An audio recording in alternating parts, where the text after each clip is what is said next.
Hello and welcome to our channel education point Gujarat official. Dear students, आज एक और question हम सॉल्व करेंगे फाइनल अकाउंट्स का।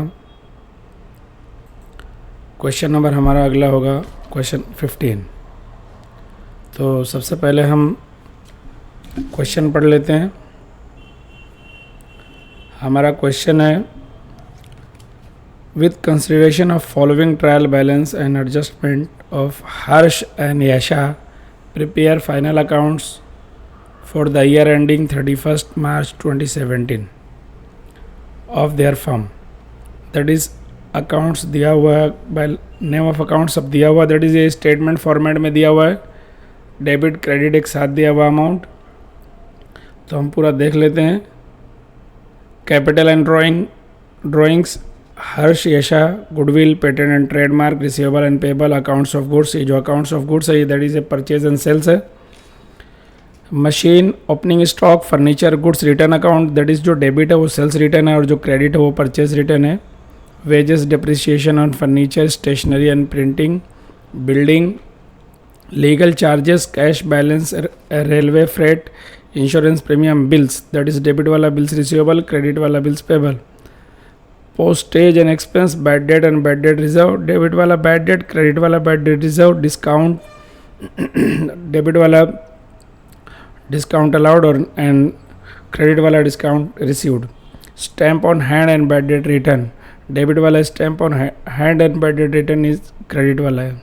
12% HDFC लोन या इस पे इनबिल्ट एडजस्टमेंट है। अब हम एडजस्टमेंट्स पढ़ लेते हैं। Closing stock of 10,000 out of which 50% has no market value. Legal charges included of legal charge of building purchase rupees 4,000. Provide 5% bad debt reserve on debtor. Provide depreciation 10% furniture and 5% on building. 1/3 share of patent and trademark is to be written off. अब हम question पढ़ लिए। Question पढ़ करके हमारा एक process हो गया। अब हम ट्रायल बैलेंस पे एडजस्टमेंट के हिसाब से निशान लगाएंगे। तो सबसे पहले इनबिल्ट एडजस्टमेंट जैसे अकाउंट्स ऑफ गुड्स है उसमें परचेज रिटर्न और सेल्स रिटर्न माइनस होगा और 12% जो HDFC लोन है उस पर इंटरेस्ट और लोन कैलकुलेट करना बाकी, उस पर निशान लगा दिया हमने। अब अगला जो हमारा पहला एडजस्टमेंट है वो क्लोजिंग स्टॉक से रिलेटेड है, तो इसमें क्लोजिंग स्टॉक है नहीं, क्लोजिंग स्टॉक एडजस्टमेंट में ही है। तो हम सेकेंड एडजस्टमेंट देखेंगे। सेकेंड एडजस्टमेंट में लीगल चार्जेस और बिल्डिंग से रिलेटेड है, तो बिल्डिंग पे निशान लगा लिया और लीगल चार्जेस पे भी निशान लगा लिया। और नेक्स्ट एडजस्टमेंट नंबर 3 है, इस पे हमारा बैड डेट रिजर्व क्रिएट करना है, उसका हमने रिसीवेबल्स एंड पेबल्स पे निशान लगा लिया, bad debt and bad debt reserve पे निशान लगा लिया। अगला एडजस्टमेंट है एडजस्टमेंट 4, ये डिप्रिसिएशन से रिलेटेड है, तो फर्नीचर और बिल्डिंग पे डिप्रिसिएशन है तो उसका निशान लगा लिया। उसके बाद हमारा अगला एडजस्टमेंट है एडजस्टमेंट नंबर 5, ये हमारा लास्ट एडजस्टमेंट है। पेटेंट एंड ट्रेडमार्क 1/3 जो राइट ऑफ होगा तो उस पर निशान लगा लिया। अब यहाँ से हम पोस्टिंग करना शुरू करेंगे जो कि हमारा पहला स्टेज होगा। सबसे पहले पार्टनर्स कैपिटल और ड्राइंग दोनों का बैलेंस दे रखा है, तो पार्टनर्स कैपिटल अकाउंट क्रिएट करेंगे। ड्राइंग डेबिट साइड पे और कैपिटल का बैलेंस क्रेडिट साइड पे लिख दिया जाएगा। इसको हमने लिख लिया। अब अगला जो हमारा अमाउंट है पेबल्स है, गुडविल है, पेटेंट एंड ट्रेडमार्क है, रिसीवेबल्स है। तो ये चारों आइटम एक साथ हमने बैलेंस शीट में रिकॉर्ड कर लिया। एंड नेक्स्ट है अभी हमारा अकाउंट ऑफ गुड्स लिखा हुआ, दैट इज़ ए परचेज है, 40,000 है और अकाउंट्स ऑफ गुड्स क्रेडिट वाला जो बैलेंस है वो सेल्स है, इस पर एडजस्टमेंट है तो उसको हमने रिकॉर्ड कर लिया। अब अगला हमारा है मशीन है, तो मशीन को हमने लिख लिया। नेक्स्ट हमारा है ओपनिंग स्टॉक, तो इसको हमने ट्रेडिंग अकाउंट के डेबिट में रिकॉर्ड कर लिया। उसके बाद हमारा फर्नीचर है, तो फर्नीचर पर एडजस्टमेंट है, उस पर भी निशान लगा लिया, उसको भी रिकॉर्ड कर लिया एसेट साइड पे। उसके बाद गुड्स रिटर्न है, तो परचेज में से माइनस कर दिया और सेल्स में से माइनस कर दिया। उसके बाद वेजेस है, उसको भी रिकॉर्ड कर लिया। उसके बाद depreciation on furniture and printing and stationery दे रखा है, तो डिप्रिसिएशन ऑन फर्नीचर पे एडजस्टमेंट है इसलिए उसके अमाउंट कॉलम में नहीं लिखा है। स्टेशनरी एंड प्रिंटिंग पे कोई एडजस्टमेंट नहीं है, उसका अमाउंट कॉलम में है। नेक्स्ट हमारा है बिल्डिंग, इस पर एडजस्टमेंट है तो हमने इसको अमाउंट कॉलम में नहीं लिखा है। उसके बाद हमारा लीगल चार्जेस, इस पर भी एडजस्टमेंट है तो इसके अमाउंट को अमाउंट कॉलम में नहीं लिखा। नेक्स्ट हमारा कैश बैलेंस है तो कैश बैलेंस को हमने एसेट में लिख लिया। उसके बाद हमारा रेलवे फ्रेट है तो रेलवे फ्रेट को हमने ट्रेडिंग अकाउंट के डेबिट में लिख लिया। उसके बाद हमारा अगला इंश्योरेंस प्रीमियम है, इस पर कोई एडजस्टमेंट नहीं है तो हमने इंश्योरेंस प्रीमियम को रिकॉर्ड कर लिया।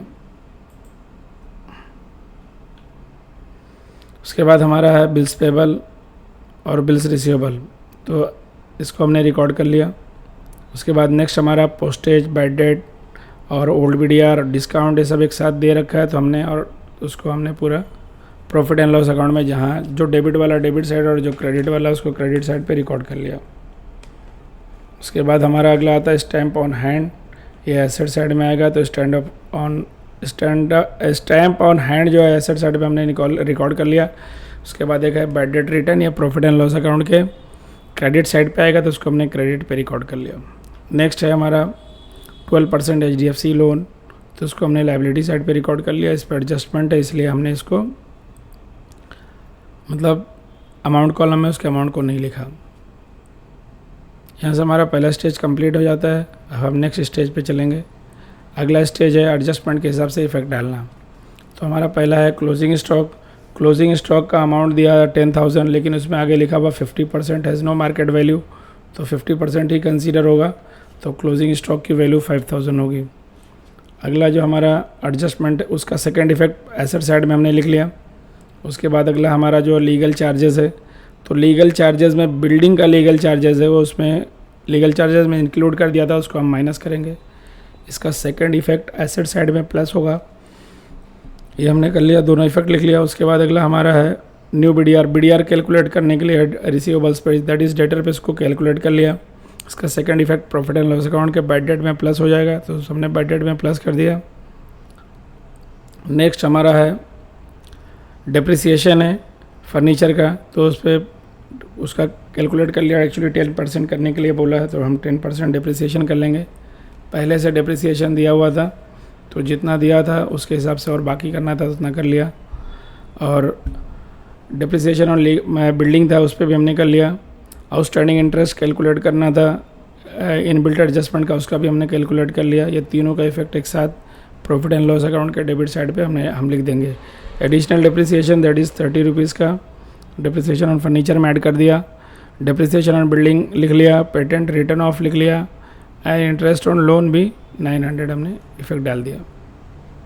इस तरह से हमारा जो एक बार मैं आपको फिर से दिखा दूं, पेटेंट को राइट ऑफ किया है, सॉरी इसको हाईलाइट नहीं किया गया ना, इसको वेरी सॉरी इनकन्वीनियंस के लिए इसको मैं हाईलाइट कर देता हूं।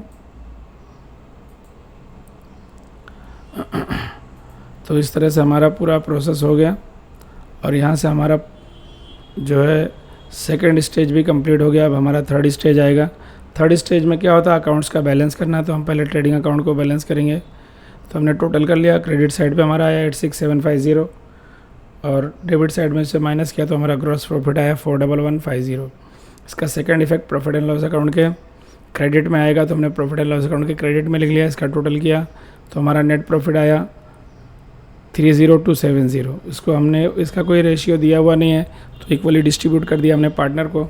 इसका second effect partners capital account में आएगा और इस तरह से पार्टनर के कैपिटल अकाउंट को हमने बैलेंस कर लिया।